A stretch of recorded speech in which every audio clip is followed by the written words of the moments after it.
사람을 알 수 있는 것은 그의 말이나 행위와 같이 외면적으로 나타나는 것이 아니라 그 사람의 마음속에 담겨 있는 것입니다. 잠언서 4장 23절에 보면 무릇 지킬 만한 것보다 더욱 내 마음을 지키라. 생명의 근원이 이에서 남이라. 이런 말씀이 있습니다. 하나님께서 리더에게 주신 두 가지 역량이 있는데 적성과 인격이 바로 그것입니다. 그런데 훌륭한 리더는 적성보다는 바로 그 인격을 통해서 그의 진가가 드러난다고 하는 것입니다. 우리가 잘 아는 그 에이브러함 링컨은 인격이라고 하는 것은 나무와 같다 이렇게 이야기를 했습니다. 그리고 명성이라고 하는 것은 나무의 그림자에 불과하다. 그 이야기를 하면서 그는 그림자는 우리가 어떤 것에 대해서 생각하는 바이고 나무는 실제의 것이다 라는 설명까지 곁들였습니다. 인격은 예수님이 팔복의 가르침에서 묘사를 해주셨는데 예수님의 삶과 복음 전도 사역을 통해서 예수님이 친히 그 인격에 대해서 우리들에게 그 모습을 보여주신 것으로 기억이 됩니다. 인격은 바울이 갈라디아서 5장 22절로 23절에서 성령의 열매로 칭한 아름다운 자질들과 디모데전서에 언급된 직무를 맡기에 적합한 자격들로 이루어진 것이라고 할 수 있습니다. 또한 인격은 요셉이 보디발의 아내에게 no 하고 말하고 정직과 순결을 지키며 감옥에 간 것입니다. 또 인격은 모세가 유대인들의 대변자로서 온갖 위험과 문제들을 감당해내기 위해서 애굽의 왕자로서의 특권을 포기하고 자신의 인도를 받을 만한 자격이 없는 백성들을 40년 동안 헌신적으로 섬긴 것을 말할 수 있습니다. 또 인격을 다른 의미에서 설명하면 예레미야 선지자가 일생 동안 자기 백성을 위해서 성실하게 하나님께 간구한 것입니다. 또 바로 눈앞에서 나라가 망하는 아픔을 감내하며 소명을 받든 것을 의미합니다. 또 인격이라고 하는 것은 사도 바울이 다음과 같이 말한 것을 의미하는데 형제들아 오늘까지 나는 범사의 양심을 따라 하나님을 섬겼노라. 그리고 그가 그러한 말을 한 까닭에 다른 사람들에게 뺨을 맞고 고난을 받은 것을 말합니다. 자, 이런 인격이라고 하는 것은 공적으로뿐만 아니라 일상의 은밀한 일 가운데서도 드러납니다.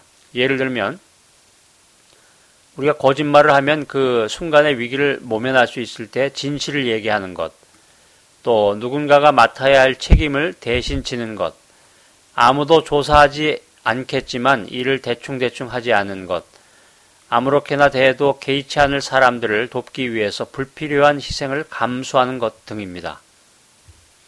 자, 여러분, 이러한 인격을 연마한다라고 하는 것은 온갖 삶의 경험을 체득해야 하는 아주 힘든 과정인 것입니다.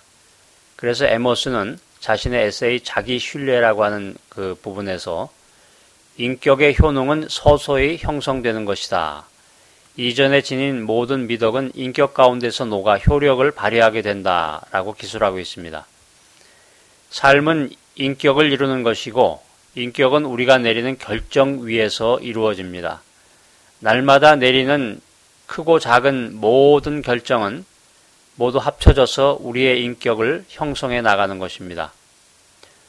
우리는 오늘 생각의 씨앗을 뿌리고 내일 행동의 열매를 거두게 됩니다.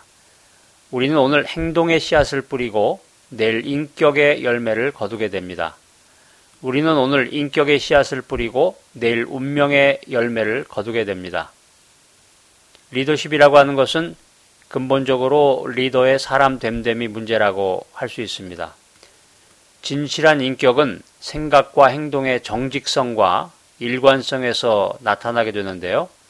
진실된 인격은 또한 성실한 삶을 산출한다고 하는 것입니다.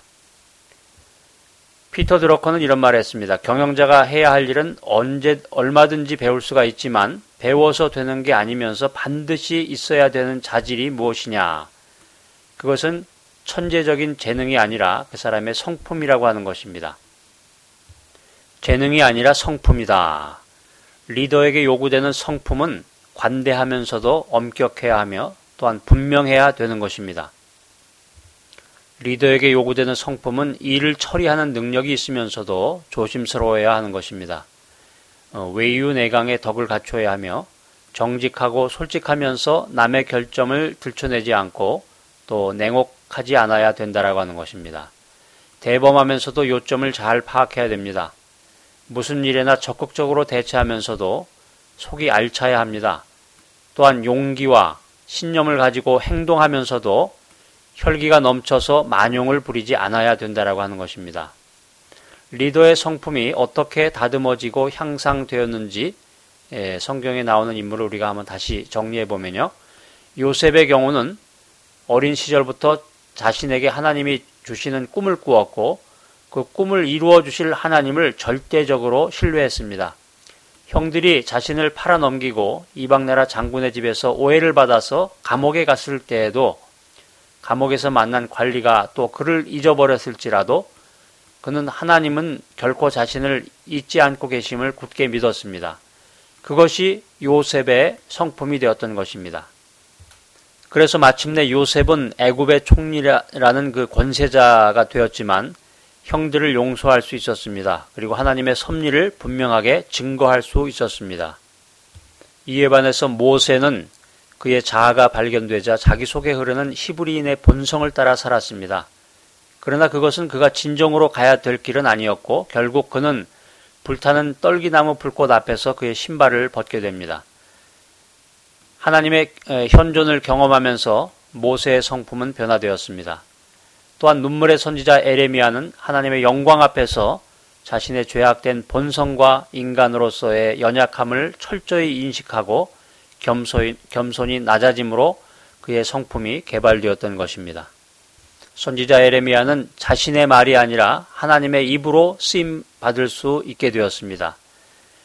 우리가 잘 아는 위대한 사도 바울도 그가 사울이었을 때 주님과의 갑작스런 만남을 통해서 아라비아 광야에서의 처절한 기도를 통해서 또 그 이후에 계속된 내적 성결을 위한 몸부림을 통해서 그는 사도의 성품으로 거듭나게 되었던 것입니다. 존 맥스웰은 이런 말로 우리들에게 도전합니다. 당신이 소유한 은사와 솜씨들이 당신을 정상에 올려놓아 줄 수 있겠지만 당신이 그 정상을 유지할 수 있도록 지켜주는 것은 당신의 성품입니다. 그렇기 때문에 우리들은 명성보다는 자신의 성품에 더 많은 관심과 시간을 투자하는 리더가 되어야 됩니다. 리더의 명성이라고 하는 것은 단지 다른 사람들의 눈에 그가 어떻게 보인다는 것에 불과하지만 그림자와 같은 존재이지만 리더의 성품이라고 하는 것은 바로 그 사람의 실제의 모습이라고 하는 것입니다. 그렇기 때문에 리더는 그 인격과 성품을 위해서 내가 지금 마음의 정직성을 지키고 있는가라고 하는 그 퀘스천 마크를 늘 가지며 또 그 질문에 대해서 정직하게 대답할 수 있어야 되는 것입니다. 하나님이여 나를 살피사 내 마음을 아시며 나를 시험하사 내 뜻을 아옵소서. 내게 무슨 악한 행위가 있나 보시고 나를 영원한 길로 인도하소서.